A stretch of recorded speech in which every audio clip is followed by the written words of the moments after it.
Welcome to Chapter 3 of our series, Nutrition Fundamentals 101, where we're diving into the episode titled HIIT Daily Protein, Practical Ways Without Shakes. Today, we'll explore the vital role protein plays in keeping you feeling full and supporting muscle maintenance, all without relying on those protein shakes. So, let's get started.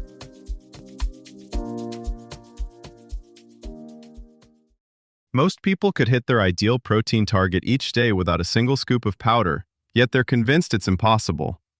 You grab breakfast on the go, lunch at your desk, dinner half distracted. Somewhere in there, your protein needs could be met, but probably aren't. Here's the twist. It's usually not amount that trips people up. It's distribution and default habits. Many days look like this: a low-protein breakfast that's basically dessert in disguise, a middling lunch, then a protein hero dinner trying to make up the difference. That's like watering a plant once with a fire hose instead of giving it steady sips across the day. Messy, inefficient, and surprisingly unsatisfying. We're going to zoom in on the everyday choices that quietly drain protein from your plate. The grab-and-go breakfasts, the car snack culture, the just carbs sides. Then we'll flip them, using things you can find in a normal supermarket on a busy schedule without tracking every gram. By the end of this episode, you'll see how a few small swaps at each meal can add up to hitting your target almost on autopilot. Think about how most days blur together. Same cafe order, same safe lunch, same late-night nibbling. Those patterns quietly decide whether you ever reach that 1.2 to 1.6 grams per kilogram sweet spot. The good news? You don't need to overhaul your life or build Instagram-ready meal prep towers.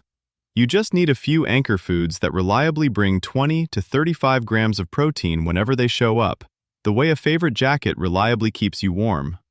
We'll map out what those anchors look like at breakfast, lunch, dinner, and snacks, so your routine starts doing the heavy lifting for you. Here's where we turn those patterns into numbers you can actually use. Start by picking a simple target per meal instead of obsessing over the day. Most adults do well aiming for roughly 25 to 35 grams at breakfast, lunch, and dinner, plus 10 to 20 grams once or twice between. That usually gets you into the 1.2 to 1.6 grams per kilogram range without math homework. The easiest way to do this is to decide what will carry the protein at each meal, then build around it. Think in units. Morning blocks. 3 eggs, approximal 18 grams. 3/4 to 1 cup Greek yogurt, approximal 17 to 23 grams. A half cup cottage cheese, approximal 12 to 14 grams. Combine any two, and you're usually past 25 grams before you even add toast, fruit, or coffee. Midday blocks. Palm-sized piece of chicken, turkey, or tofu, about 3 to 4 ounces cooked. Approximal 20 to 30 grams. 1 cup cooked beans or lentils, approximal 15 to 18 grams. 1 can tuna or salmon, 3 to 4 ounces, approximal 20 to 25 grams. Add a slice of cheese, some edamame, or thick hummus, and your usual salad or wrap quietly turns high protein. Evening blocks. Hand-sized fillet of fish, approximal 25 to 30 grams. 4 to 5 ounces lean meat or firm tofu, approximal 30 to 35 grams. 1.5 cups lentil or chickpea pasta, approximal 20 to 25 grams.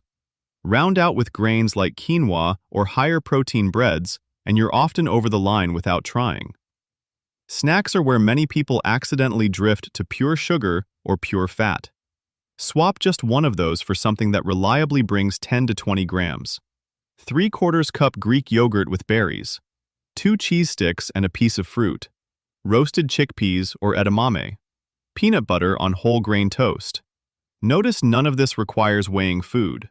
Your hand is an underrated measuring tool. A palm or deck of card-sized piece of meat or tofu is usually around 20 to 25 grams. A cupped hand of cooked beans, 8 to 10 grams. A thumb of hard cheese, 5 to 7 grams. Over a day, those handfuls add up quickly. Think of it like adjusting medication timing rather than raising the dose. You're not cramming more and more protein into one sitting. You're spacing reliable amounts across the whole day so your body can actually use what you give it. Think of your day less as 3 meals and more as a series of protein checkpoints you're trying to clear. Each checkpoint is a chance to quietly stack another 20 to 30 grams without drama. For example, if breakfast is usually all drinkable coffee, juice, maybe a smoothie, try making one thing chewable and protein-dense: a microwave egg mug, a yogurt bowl, or leftover chicken folded into a tortilla.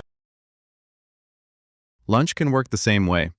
Take whatever you already eat and ask, what could I tuck in or swap that adds at least 10 grams? A slice of deli turkey and a grilled cheese, half a cup of beans tossed into instant soup, extra tofu in a stir-fry order. At dinner, treat protein like you would the weather forecast. Plan around it first, then fill in everything else. Decide on salmon, lentil chili, or tofu curry before you think about rice, bread, or dessert, and the rest of the plate tends to fall into place. Food manufacturers are already quietly turning your grocery aisle into a higher protein landscape. Breads with lentil flour, cereals boosted with beans, even instant noodles enriched with egg whites. As crops are bred to pack in more amino acids, normal pantry staples may start pulling the weight that shakes do now. Think of it like a weather shift. Instead of rare protein storms, you'll live in a steady drizzle that keeps your daily total topped up with almost no planning. Treat this like tuning a radio. Once you've nudged each meal toward a clearer signal, you can play with the volume. Some days you'll naturally land lower, others higher. Both are fine. Over time, you may notice steadier energy, fewer "I need sugar now" moments, and better recovery, even if nothing else about your routine looks dramatic from the outside. To go deeper, here are 3 next steps.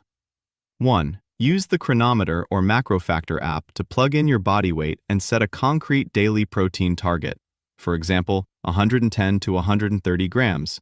Then pre-log tomorrow's meals built around eggs, Greek yogurt, chicken thigh, and beans/lentils so you can see exactly how you'll hit that number without shakes.